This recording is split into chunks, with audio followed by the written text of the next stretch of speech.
रायमुनिया भगत के खिलाफ जो 130 किलोमीटर लंबी मानव श्रृंखला बनी है, उसकी सफलता के लिए मैं सबको बहुत बधाई देता हूं। वो आयोजक करता जिन्होंने इतनी बड़ी मानव श्रृंखला को बनाई, सच में प्रशंसा के योग्य है। मैं ये बताना चाहता हूं रायमुनिया जी को, गणेश राम भगत जी को और हमारे आदरणीय मुख्यमंत्री जी को कि आपकी सरकार एफआईआर वाली सरकार बन गई। निर्मला सीतारमण के अगेंस्ट वहां पे एफआईआर हो रहा है। हमारे छत्तीसगढ़ के मुख्यमंत्री के अगेंस्ट उन्हीं के थाने में वहां पर पे एफआईआर की शिकायत लिखी गई है और अब लाइन में रायमुनिया जी आ गई हैं, तो आप भी तो एफआईआर से बचेंगी नहीं। जहां निर्मला सीतारमण पे एफआईआर हो सकती तो आप पे क्यों ना होगी। एक प्रकार का अंधविश्वास में हमारे लोगों को जकड़ रहे हैं और धर्मांतरण लगातार हो रहा है हमारे गरीब आदिवासियों का। और जब तक मैं हूँ, जब तक मेरे शरीर में जान है, मैं अपने भाई बहनों को धर्मांतरण से बचाने का प्रयास करूंगी। और आपके माध्यम से कहना चाहती हूँ, जो फर्जी लोग गिरफ्तारी का मांग कर रहे हैं, अभी नए नए हथकंडे आप लोग अपना रहे हैं। ये हथकंडों से कुछ होगा नहीं। ईसाई समाज ना डरने वाला है ना दबने वाला है। ये आक्रोश आप दबा नहीं पाएंगे। आइए हमसे बराबर आंख मिला के बात करिए। जो समाज ने आपको जिता के वहां पहुंचाया है, आपको नीचे उतारने में देर नहीं लगेगी। हरियाणा और महाराष्ट्र इसके अब जागते उदाहरण बन गए हैं। तो चेत जाइए, एक मौका है। ईसाई समाज ने आपको एक मौका दिया था। अपने पुरानी लीग से हट के हम लोगों ने सोचा था कि आप जैसे लोग वाकई में समाज को जोड़ने का काम करेंगे, पर देखने को हमको ये मिल रहा है कि आप जोड़ने का तो कम, तोड़ने का काम ज्यादा कर रही हैं। हमारे मुख्यमंत्री जी इस पूरे मामले पे एकदम शांत बैठे हुए हैं, जैसे कि कुछ हो ही नहीं रहा है। ये उनका चुनाव क्षेत्र है, उनके कर्म भूमि है। वहां पे इतना बड़ा उबाल होने के बाद भी इनकी चुप्पी जो है वो हमको समझ नहीं आ रही है। आज ईसाई समाज का आक्रोश अगर आप झेल सकते हो तो झेलने के लिए तैयार हो जाइए। नए नए हथकंडे अपना करके आप हमको डराने की कोशिश बिल्कुल मत करिएगा। मैं विशेष तौर से अपने आदरणीय गणेश राम भगत जी को, रायमुनिया भगत जी को और एक एमएलए अभी और उस जंग में कूद गई हैं, उस समर में कूद गई हैं, उनको भी मैं बताना चाहता हूं कि आप हमको किस बात का धमका रहे हैं। आप डीलिस्टिंग करेंगे हमारा? आप किसी से हमारे पानी को रोकेंगे, हमारी जंगल को रोकेंगे, हमारी ज़मीन को रोकेंगे? और ईसाई समाज डरने वाला समाज नहीं है। हम निकलते हैं तो अपने विश्वास के भरोसे निकलते हैं, कमर कस के निकलते हैं। हमने उसी तरीके से कमर में कस के आप लोगों को एक मौका दे चुका है, जिसको आप लोग गंवा चुके हो। मुद्दों को भटकाने की कोशिश मत करिए कि ईसाई समाज ने ये कर दिया तो ईसाई समाज ने वो कर दिया। आप लोग धन्य मानिए कि आज ईसाई समाज के कारण ही आज हिंदुस्तान जिंदा है। 3% ईसाइयों ने आपके आदिवासी इलाकों में जाके पूरे हॉस्पिटल्स खोले हैं, और जब मरने के लायक होते हैं तब जाके ईसाई समाज के ही ऊपर बांटते हैं। जब इनको ऊंची शिक्षा लानी होती तो हमारे कॉन्वेंट में लंबी लंबी लाइन लगाते हैं, और यहाँ आप जैसे टुचपुंजिया नेता लोग हम लोगों को लड़ाने की कोशिश कर रहे हैं। ये कोई भी समाज बर्दाश्त नहीं करेगा। आप लोगों को जितना भी जोर लगाना है लगा लीजिए। भारत देश हम आदिवासियों का था, है और रहेगा, और हम आदिवासी हर वक्त एक रहे हैं। आपकी वोट की राजनीति में आप हम जैसे हिंदू और मुसलमानों को पिछले 50 साल से बांटती आई है, पर सफलता नहीं मिली है। वही षड्यंत्र आप लोग आज हमारे शांत छत्तीसगढ़ में खेल रहे हैं, और इसको अशांत बनाने का पूरा प्रयास अगर होगा तो ये आपके माथे पर धरा जाएगा। इस बात को आप जान लीजिए। आप इस बात को भी जान लीजिए कि जो अभी ये पहला प्रदर्शन था हमारा, और ये हमारे ईसाई समाज का सिर्फ कैथोलिक समाज था जिसने आज ये प्रदर्शन किया है। यहाँ पे हमारे ईसाई समाज का पूर्ण विराम नहीं लगता है। इसके आगे भी हमारी बहुत शक्तियाँ हैं। हमारे जो पेंटिकॉस्टल चर्चेस हैं, हमारे जो ईएलसी के चर्चेस हैं, हमारे जो मेन लाइन चर्चेस हैं, वो चुप नहीं बैठेंगे। वो सब देख रहे हैं आपकी एक एक हरकत को। तो आप लोग जितने समय रहते चेत जाते हैं तो चेत जाइए। संविधान ने हमें अपना धर्म चुनने की आज़ादी दी है, और वो आज़ादी थी, है और रहेगी।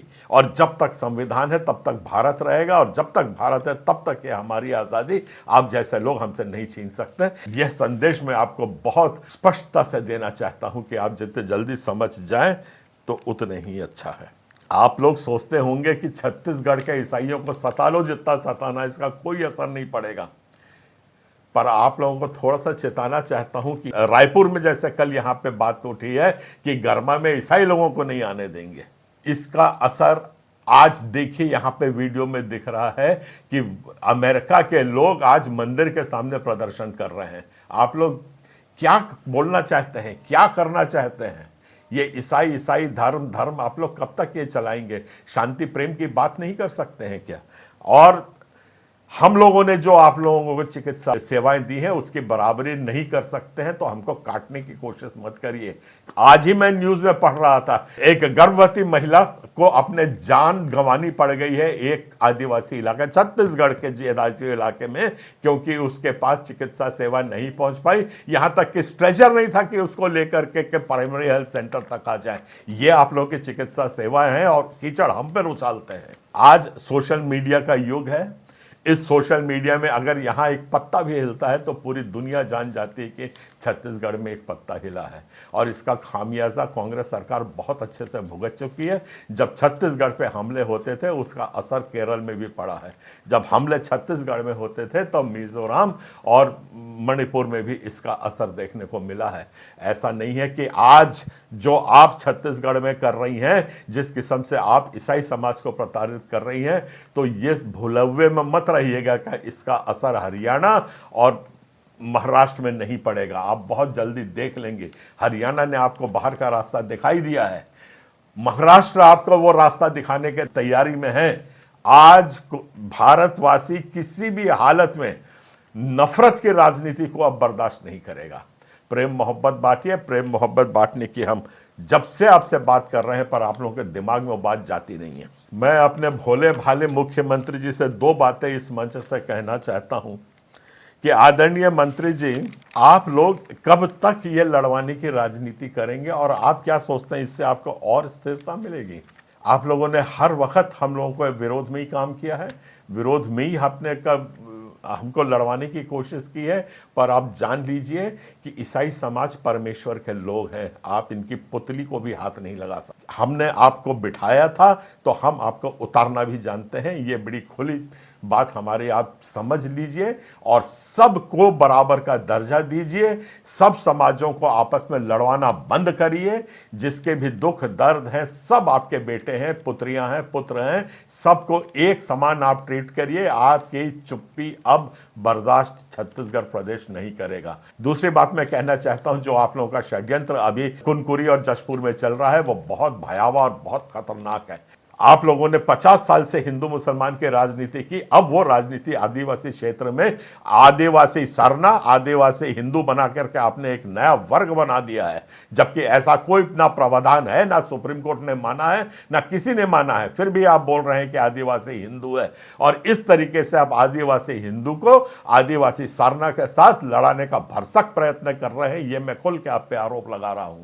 और इस समर में ईसाई आदिवासी समाज को आप जबरदस्ती घसीट रहे हैं। जिस आदिवासी ईसाई समाज को न किसी से लेना है न किसी से देना है, अपना काम शांति से करता है, और आप बार बार बोल रहे हैं कि भरमाते हैं। क्या भरमाया है आपको? क्या कहां पे भरमाया? एक प्रूफ ला के दीजिए हमको। अगर हम ज्ञान बांटते हैं तो वो आपको भरमाना तो लगेगा ही, क्योंकि बहुत पीड़ा आपको उत्पन्न होती है, क्योंकि हम बेवकूफ़ समाज नहीं है, सोचते समझने पढ़ने वाले समाज है। इसीलिए आपको ज़्यादा तकलीफ हमसे होती है। सीधी सीधी बात करिए, और आप हमको रोकने के प्रयास मत करिएगा। आप कभी रोक नहीं पाएंगे हमको। और यही आज मनसा जो है बाकी सब समाजों की बन रही है। सब समाज अब शांति, प्रेम और मोहब्बत चाहते हैं। कोई आदिवासी सरना अब आदिवासी हिंदू के साथ लड़ना नहीं चाहता। कोई आदिवासी सरना कोई आदिवासी ईसाई के साथ लड़ना नहीं चाहता। सरना जो है एक धर्म स्वतंत्र उनकी परिभाषा है।